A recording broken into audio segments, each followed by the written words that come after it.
Hello, everyone, and welcome to this week's Mindful Design Weekly.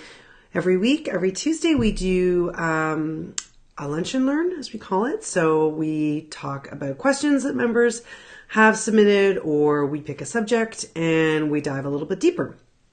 So this week, I'm going to talk to you about clutter, and not just clutter, but really clutter and what it means in terms of, clutter versus messiness.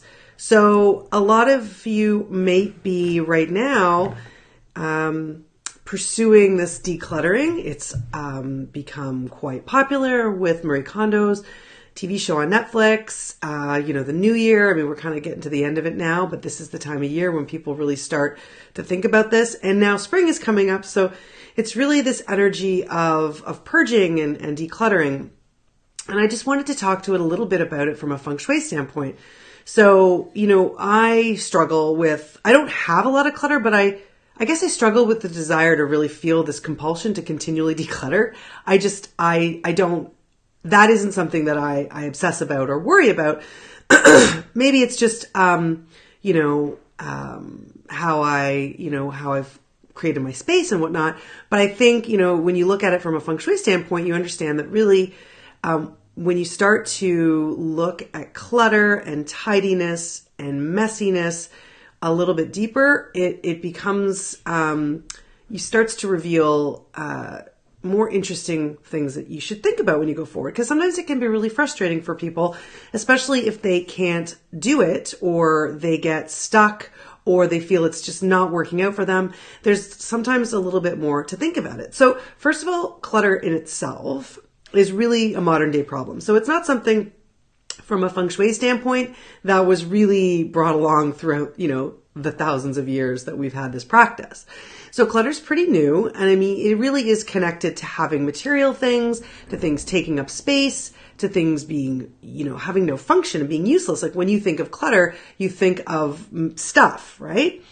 And clutter is a problem when it is impacting how you go about your daily life. So how you feel about your home, and most importantly, how you feel about yourself. So a lot of people see this clutter and they find it frustrating. They find it demoralizing. And the reason is, there's partly, I think, through our culture now, this expectation to have this perfection. But then there's also the real reason. And this is the stuff that you sort of dive deeper into when you realize that removing clutter is more than just about tidying up. Yes, tidying up gives us all a sense of control over our life. You can make order out of chaos, which is what a lot of us want to do in our daily life. And we find if we can do that in our home, then it'll translate. And yes and no. I think if you approach this idea with an openness and then you're open to the sort of deeper benefits, that's when it really starts to click. So I think if you focus on just the perfection and the orderliness, and you're only scratching the surface. So with practices, with transformational practices like Feng Shui, etc., you're going to bring in the idea of being mindful, having awareness, and having gratitude. And to be honest, if you've been watching Marie Kondo's,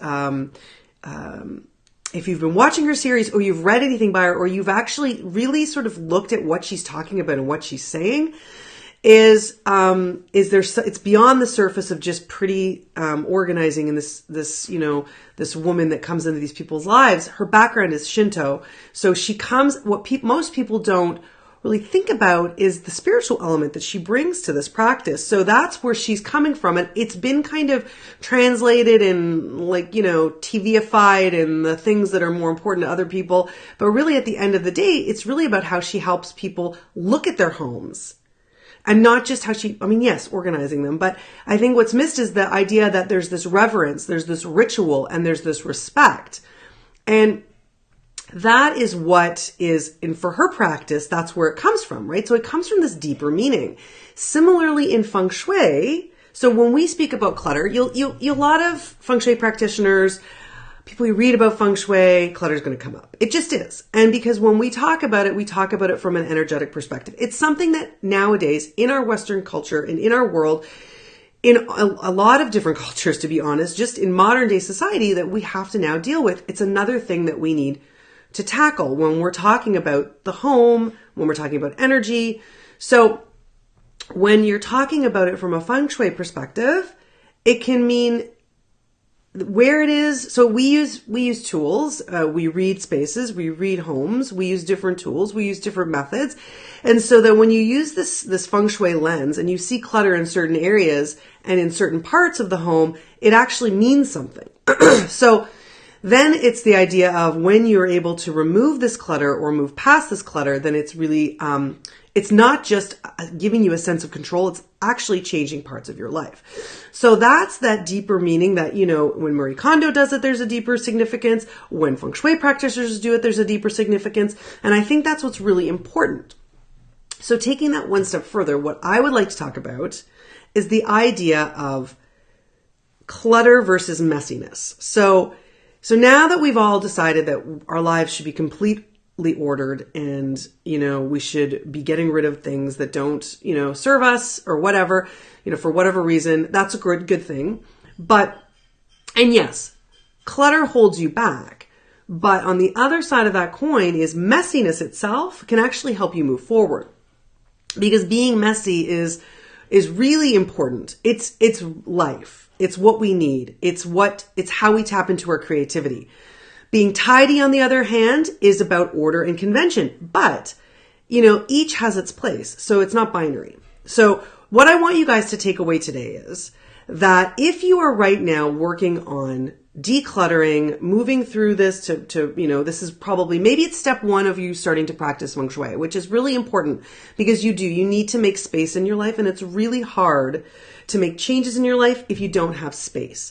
So clutter is an issue where we feel this need to collect things and hold things for self-worth, for acknowledgement, for making us feel connected to something, whatever the reasons are. Yes, it is the first step, but I want you to consider 3 things before you start to get into this cleanup, tidy mode, okay? So first of all, clutter is a problem. So messiness versus clutter, is it really stopping you from moving forward? So messiness and clutter is really only a problem when it causes a detrimental shift to your own chi. So your own energy is compromised and the way the energy flows throughout your space is compromised. And but then there's also this overlying feeling of pressure where you have to have this perfect house, right? And this causes guilt. And this is not what serves you. So you have to sort of find this balance between, okay, yes, this clutter, this block, this stuff is really stopping me from literally physically moving around my space. It's stopping me from moving forward on a project, doing something then yes, that's something you need to change and move. If it's something, and plus there's all the other Feng Shui reasons that when you work deeper with a Feng Shui consultant, sometimes, or even if you start using things like the Bagua, you can see it'll give you little tidbits and information about what that clutter means.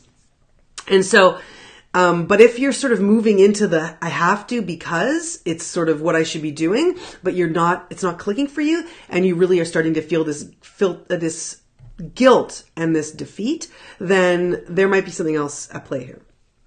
So number 2, I want you to think about is it's all about a balance of the yin and the yang. Because again, we're talking about this from a Feng Shui perspective. So it's important to remember that really life is messy. And when you are living your life to the fullest, things are going to get messy, both figuratively, literally, and you kind of need to have a mix in your life of action-oriented energy. So getting things done, organizing everything, and just moving forward and just having things being chaotic as well, and to a quieter energy. So there's this balance of energy that's required, and this is when we talk about the yin and yang. So in Feng Shui, we call this the two, opposing energies, or the duality of energy, which is what in Taoist cosmology is the foundation for everything, is that these 2 energies must be present, right? So if your desk at work is so tidy, you actually can run the risk of losing that energy, the chi of work, the chi of ideas, and that chi of creativity, that messiness that needs to go through so you to develop these ideas. And that's really the energy of water plays in there as well. So that's the flow of ideas, things coming and flowing. But then you have to consider what you're working on, because let's just say you're going to be working on your taxes.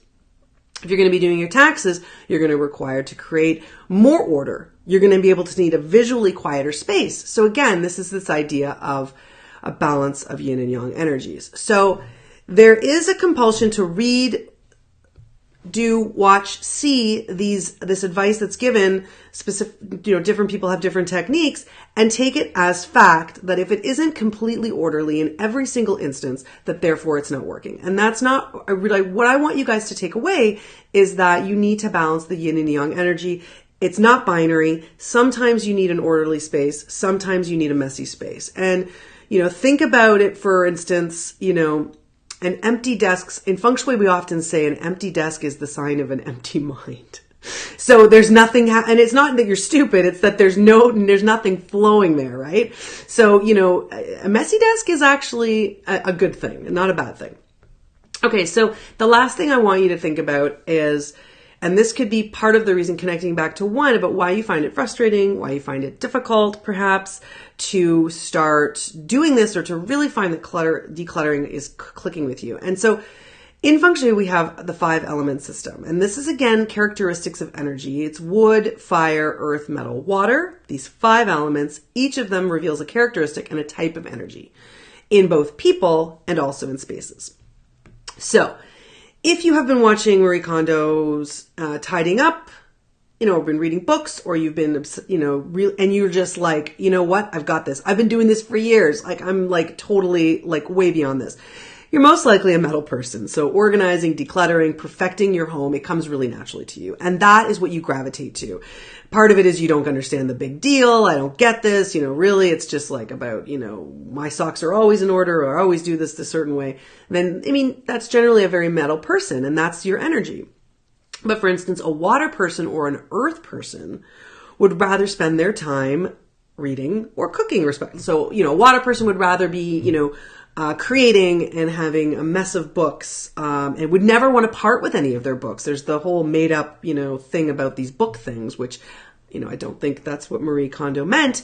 But what it would mean for a water person is that's how they would take it. They'd be like, you want me to get rid of my books? Oh my God.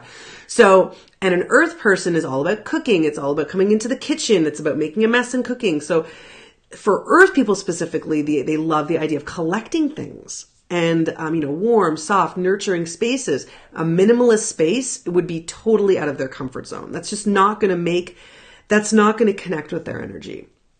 So these distinctions are important to understand, so we don't judge others too harshly. So, and honestly, if you watch Marie Kondo do this, she is open, she's without judgment.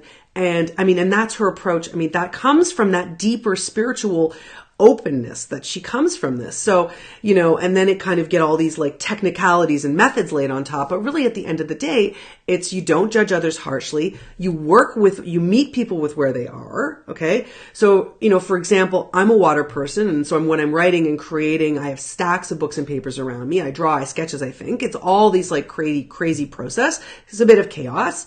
And the idea of cleaning my desk would be, at that moment of creation would put my energy to a standstill. So these are the things you need to think about, but vice versa, you might be unable to move into something that's incredibly technical and requires order. You might have to rethink that.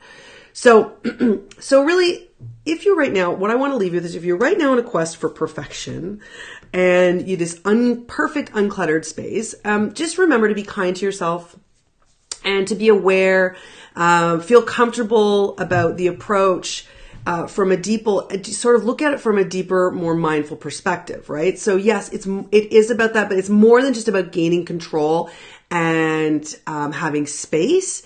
It's about, it's about taking stock. It's about having gratitude, and it's about honoring your own energy and honoring the things that you have in your life that are of value, right? So be messy when you need to be messy.